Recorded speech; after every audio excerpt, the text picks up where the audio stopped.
नमस्कार मेरे प्यारे साथियों, मैं विरल कुमार। आप लोग मुझे जानते ही होंगे। आज मैं फिर बात करूंगा आप लोगों से करियो ग्रामीण पुरस्कार जो कक्षा 10 में और कक्षा 12 में प्रथम श्रेणी से पास करते हैं उसके बारे में।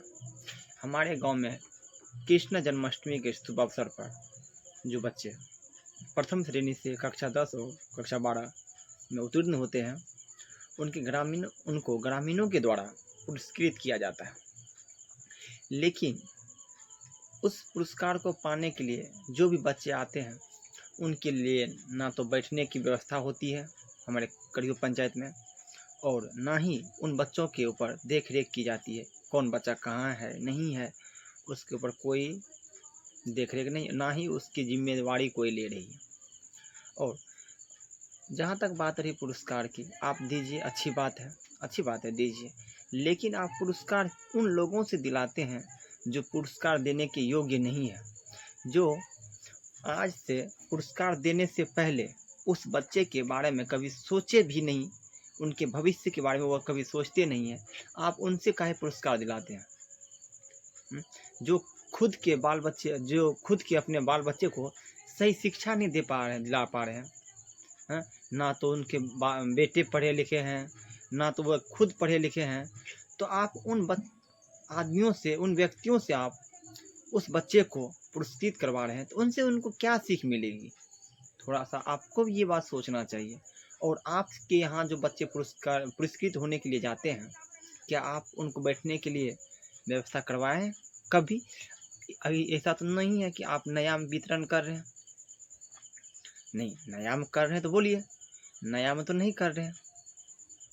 जब नया में नहीं कर रहे हैं तो आपके पास में दिमाग है ना, उस बच्चे को जो बुलाते हैं आप पिछवाड़ा में खड़ा करवा कर रखते हैं, पीछे में खड़ा करना, उसके लिए बैठने की कुर्सी होती है, उनको आगे में कुर्सी लगा दीजिए। इतना पैसा चंदा होता है ना, इतना चंदा होता है तो कहाँ सब खाने पीने में उड़ा देते हैं, खाने पीने में उड़ा देते हैं। और आप विधायक को बुला के रिबन कटवाइएगा। जब दुर्गा मंदिर के प्रांगण में सरकार भवन बन रहा था, आप लोगों ने तो बहुत सारे मंत्रियों के पास, विधायकों के पास जाके उनके आगे पीछे किए, गिड़गिड़ाए, हाथ जोड़े, पैर पकड़े। उस दिन आपका विधायक नहीं था, कहाँ गया आपका विधायक? आज रिबन कटवाने का होता तो आप चले जाते विधायक के पास। काहे नहीं लाए थे उस दिन धरना पे बैठाने के लिए उस विधायक को? चलिए बैठिएगा धरना पे, उसके लिए हमारे गांव के लोग। लेकिन रिबन काटने के लिए आएंगे उधर से वीआईपी। कौन है वीआईपी? क्या हुआ? जो आपके दुर्गा मंदिर को बर्बाद कर दिया। पता है दुर्गा मंदिर बनने से कितना फायदा है? पहले की महिलाएं, हमारी माँ बहनी जाती थी सुपौल, पथरा, दूसरे जगह, कई जगह बहुत दूर जाना पड़ता था उनको। लेकिन आप लोग ने बहुत अच्छा काम किया जो वहाँ मेला लगवा रहे हैं। लेकिन उस मेला को बर्बाद करने वाला सबको पता है कौन है, सबको पता है उस मेला के फील्ड को बर्बाद करने वाला कौन है। फिर आप उसको काहे लाए? उसको काहे लाए आप? आपका पर्सनल मेला था जो वीआईपी को बुलाइए। गांव में और कोई वीआईपी नहीं है, गांव में वीआईपी हो या ना हो मुझे उससे कोई मतलब नहीं है। लेकिन जो उस प्रांगण को बर्बाद कर दिया, सरकार भवन बना के बर्बाद कर दिया, आप उसको बुलाइएगा रिबन काटने के लिए। और जिसका बाल बच्चा खुद पढ़ा लिखा नहीं है, भर दिन लुच्चागिरी करता है, उससे रिबन बच्चा को पुरस्कार दिलाइएगा। गांव के शिक्षक जो इतना दिन रात मेहनत करके उस बच्चे को वहां तक पहुंचाए हैं, उसके बारे में एक शब्द बोलने का आप लोगों के पास दिमाग नहीं है? आप कभी बोले हैं आज तक कि गांव के शिक्षक इतना अच्छा काम किए हैं? आपको बुलाना चाहिए ना। उससे बढ़ के कोई वीआईपी था? नहीं, उससे बढ़ के कोई वीआईपी था? काहे नहीं बुलाए आप?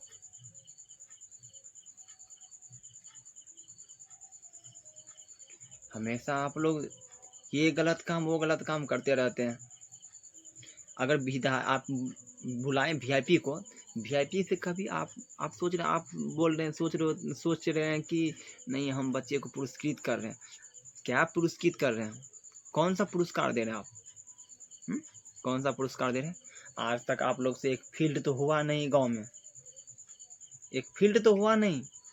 आया ना वीआईपी, बोलते उसको दिला दीजिए फील्ड, बहुत सारा ज़मीन तो है गांव में, दिला दीजिए फील्ड, है औकात, कड़ियों के किसी भी प्रतिनिधि में है औकात जो फील्ड दिला दें? नहीं होगा, आप लोग से इस जन्म में नहीं होगा, मुझसे लिखवा लीजिए, नहीं होगा, क्योंकि आप लोग दूसरे का तलवा चाटते हैं, चाटते रहिए, चाटते रहिए, और इसमें इस योजना में घोटाला कीजिए, उस योजना में घोटाला कीजिए, कहाँ क्या कीजिएगा धन कमा के, कहाँ ले जाइएगा? आप गौर से देखिए, ग्राम पंचायत कड़ियों में बहुत सारे ऐसे ऐसे व्यक्ति हैं जिनके पास करोड़ों की संपत्ति है, बेचारा चले गए भगवान के घर, संपत्ति क्या हो जगह पे। कोई ऐसे भी आदमी है जिनके पास संपत्ति भी है और उनका नाम भी है इस कड़ियों पंचायत में। आप ऐसा काम कीजिए जिससे आप भगवान के पास भी चले जाएं ना तो आपका नाम रहे। आप बेईमानी करने के चक्कर में और अपने बाल बच्चा को आगे बढ़ाने, आप लूट के आगे बढ़ाइएगा तो क्या होगा? चोरी चकारी करके अपने बच्चे को धन संपत्ति अर्जित करके दे दीजिएगा, क्या होगा? जब बूढ़े होइएगा ना तो आपको आपके बेटे भी बेईमान कहेंगे। मेरी बात आप लोगों को बुरी लगती होगी, मुझे पता है, लेकिन मुझे आपसे कोई दुश्मनी नहीं है। मुझे आपसे कौन चीज़ की दुश्मनी होगी बताइए? क्या आप हमारे गांव में एक फील्ड नहीं दिलवा सकते? इतने अच्छे अच्छे प्रतिनिधि, आपको इतना विधायक मंत्री इनसे सबसे क्या नहीं है हमारे गांव में? जिला परिषद है।